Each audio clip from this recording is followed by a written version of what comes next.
उत्तर प्रदेश संस्कृत संस्थान द्वारा संचालित ज्योतिष एवं वास्तु की कक्षा में आप सभी का स्वागत है।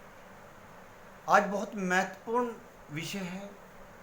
वैसे तो ज्योतिष जो है, वेद जो है, बहुत विस्तृत सब्जेक्ट है, बहुत बड़ा गणित है, बहुत बड़ा सब्जेक्ट है। लेकिन इसके विषय में थोड़ा सा बार बार भी छात्रों का आ रहा था कि एक वीडियो बनाओ कि ज्योतिष का एक परिचय किस तरीके से हम दें। तो आज हम ज्योतिष का परिचय दे रहे हैं। हमारा जो प्राचीनतम ग्रंथ है वेद है, जिसके आधार पर हमारा धर्म बिल्कुल टिका हुआ है, चलता है। प्रत्येक शिक्षा वेदों से आई है, इसमें कोई दो राय नहीं है। वेद विश्व में सबसे प्राचीनतम ग्रंथ है। ऋग्वेद सबसे पुराना ग्रंथ है और वह साहित्य है। वेद के 6 अंग माने जाते हैं। शिक्षा के 6 अंग हैं जो हमें ज्ञान कराता है। 6 अंग कौन कौन से हैं?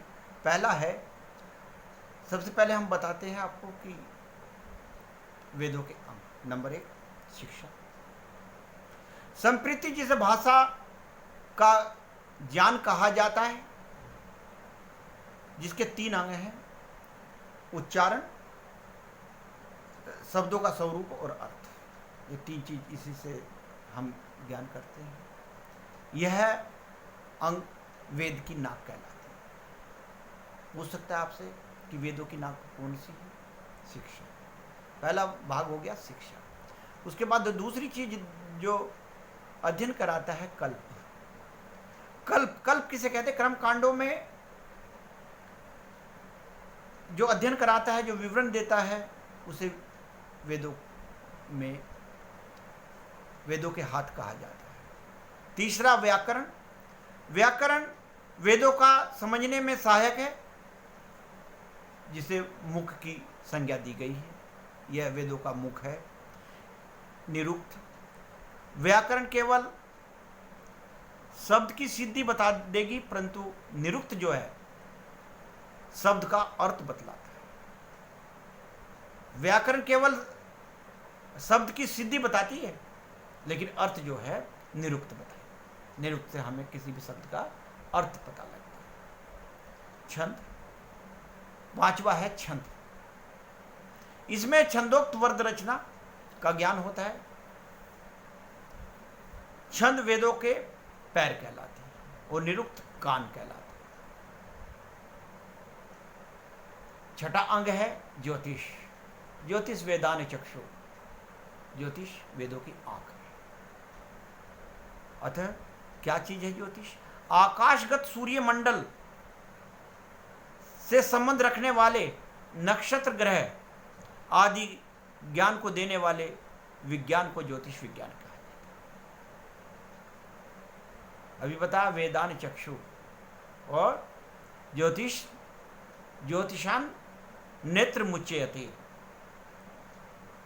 जिस प्रकार नेत्रहीन व्यक्ति अपने कार्य संपादन में सर्वदा समर्थ रहता है, उसी प्रकार ज्योतिष ज्ञान विहीन व्यक्ति भी वेद अध्ययन करके भी अपूर्ण माना जाता है या अंधा माना जाता है। भले ही उसने शिक्षा, कल्प, व्याकरण आदि कोई भी शिक्षा ग्रहण कर ली हो, यदि वो ज्योतिष नहीं पढ़ता तो बिल्कुल उस तरीके से ज्ञान लिया है उसने, जिस तरीके से एक अंधा व्यक्ति हारमोनियम बजा लेता है। बिल्कुल सेम उसी तरीके से है। ज्ञान तो ले लिया है, लेकिन एक अंधा व्यक्ति की तरह। समाज में कोई भी दीक्षा लेने के लिए प्रमाण की आवश्यकता होती है। ज्योतिष विषय भी मुगल शासन में अंग्रेजी शासन में लगभग समाप्त हो गया था। इसलिए ज्योतिष विषयों पर आज खोज की आवश्यकता है। यह खोज वेदों के अनुसार होनी चाहिए। हमारे 4 वेद हैं। सबसे प्राचीन वेद है ऋग्वेद। ऋग्वेद में 37 श्लोक ज्योतिष के बारे में है। यजुर्वेद में 44 हैं और अथर्ववेद में 162 श्लोक हैं ज्योतिष के। सामवेद इससे संबंधित नहीं रखता है। टोटल मिला के 243 श्लोक जो हैं ज्योतिष के हैं। अतः इन्हीं के बेस पर, इन्हीं के आधार पर रिसर्च होनी चाहिए, खोज होनी चाहिए। इनका गूढ़ रहस्य जान है, ज्योतिष है। यजुर्वेद में 27 नक्षत्रों को गंधर्व कहा गया है। अथर्ववेद में 28 नक्षत्रों का वर्णन मिलता है, वर्णन है। ज्योतिष की परिभाषा लिख लीजिएगा, ज्योति प्लस इस, ज्योतिष यानी कि ज्योतिष ईश्वर की संयोजना पर प्रकाश डालने वाले शास्त्र को ज्योतिष कहा जाता है। योजना इंसान बनाता है, लेकिन संयोजना ईश्वर बनाता है। तो ईश्वर की जो संयोजना है उस पर प्रकाश डालने वाले को ज्योतिष कहते हैं। जिस शास्त्र के माध्यम से, दूसरी परिभाषा, जिस शास्त्र के माध्यम से व्यक्ति भूत, वर्तमान एवं भविष्य का ज्ञान कराता है उसे ज्योतिष कहते हैं। जिस शास्त्र से भूतकाल, भविष्यकाल और वर्तमान काल दिखता, सिर्फ एक ही शास्त्र ऐसा है जिसमें तीनों काल की हम एडवांस गणना कर सकते हैं। आदि काल में केवल सूर्य आदि ग्रह एवं काल का बोध कराने वाले शास्त्र को ही ज्योतिष माना जाता था। ज्योतिष एक वैज्ञानिक चिंतन है। ज्योतिष को सुव्यवस्थित इतिहास आचार्य वराहमिहिर के समय से प्राप्त होता है, परंतु वराहमिहिर से पहले सूर्य, व्यास, वशिष्ठ, अत्रि, पराशर, कश्यप, नारद, गर्ग, मृचि, मनु, पितामह, अंगिरा, लोमस, पोलस, च्यवन, युवन, भृगु तथा शौनक, ये अष्टादश यानी कि 18 प्रवर्तक थे। पूछा जा सकता है कि 18 प्रवर्तक कौन कौन से हैं, कि 4 के या 2 के नाम बताए। तो ये 18 प्रवर्तक थे जो भी बताए। वेदांग, वैदिक, वेदांग से मतलब क्योंकि वेदों का अंग है इसलिए वेदांग भी कह देते हैं। वैदिक ज्योतिष के रचयिता ऋषि लगदाचार्य थे। इसमें कंफ्यूज होने की आवश्यकता नहीं है। लगदाचार्य, ऋषि लगदाचार्य, कोई पराशर को बोल देते हैं कभी कभी, तो वो गलत है। वेदांग काल का जो ईसा पूर्व 500 ईसा पूर्व माना जाता है। उस समय के ग्रंथ जैसे सूर्य, प्रजापति, जम्बूदीप, प्रजापति, ज्योतिषकरण, स्मृति आदि थे। ज्योतिष कोई नया विज्ञान नहीं है, न कोई नई खोज है, बल्कि अतीत काल का एक अत्यंत विकसित शास्त्र रहा। इसके अनेक सूत्र सभ्यता एवं इतिहास के थपेड़ों में कहीं बिखर गए। भारतीय गणना में ज्योतिष सबसे पुराना शास्त्र है।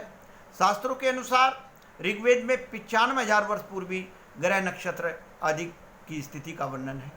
इसी आधार पर लोकमान्य गंगाधर तिलक ने ज्योतिष को इतना पुराना अस्तित्व स्वीकार किया। आधुनिक विज्ञान भी स्वीकार करता है कि ग्रह, नक्षत्रों आदि से मनुष्य जीवन एवं ब्रह्मांड निश्चित रूप से प्रभावित होता है। नासा मात्र अभी उन्होंने बताया कि मंगल का रंग लाल होता है, लेकिन हमारे शास्त्रों ने महाभारत से भी 5000 ईसा पूर्व, 5000 वर्ष पूर्व महाभारत से भी इतिहास मिलता है, रंग बता दिया था कि ये हमारे मनुष्यों ने खोज करके हमें दिया था। ज्योतिष केवल ग्रह, नक्षत्रों आदि का अध्ययन मात्र नहीं, यह मनुष्य और प्रकृति को अलग अलग आयामों से जानने की प्रक्रिया है, जिसके द्वारा भूतकाल, भविष्यकाल, वर्तमान काल देखा जा सकता है। उपरोक्त 18 जो प्रवर्तक अभी बताए, अपने दिव्य ज्ञान के और मंथन द्वारा ज्योतिष के सिद्धांतों, ग्रंथों का परिणय यानी कि पूरा किया।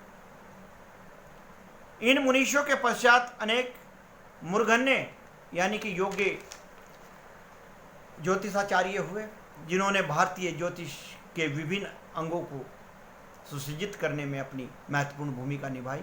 इनमें नाम पूछ सकता है, नाम याद रखें।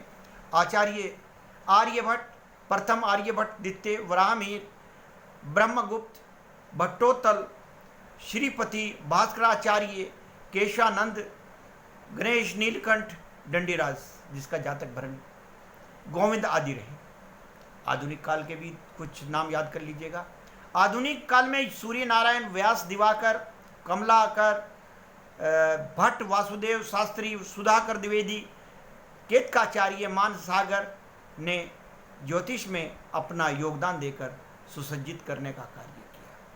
श्री बापूदेव शास्त्री ने, केतकाचार्य ने भारतीय ज्योतिष एवं पाश्चात्य ज्योतिष के ग्रह गणित सिद्धांतों का सूक्ष्म एवं समन्वयात्मक चित्रण अपनी पुस्तक में किया है। यह आपका ज्योतिष को हमने बताने का प्रयत्न किया। स्कंद के बारे में अगली वीडियो आएगी। इसी के साथ साथ में मैं पुनः स्वागत करते हुए सभी का, कोई भी प्रश्न आपका हो तो डिस्क्रिप्शन में मेरा नंबर दिया हुआ है, हो सकता है। लेकिन ज्योतिष के बारे में इतना पर्याप्तम नहीं है, आगे भी वीडियो हमारी आती रहेंगी। इसी के साथ में जय तो संस्कृत, जय तो ज्योतिष।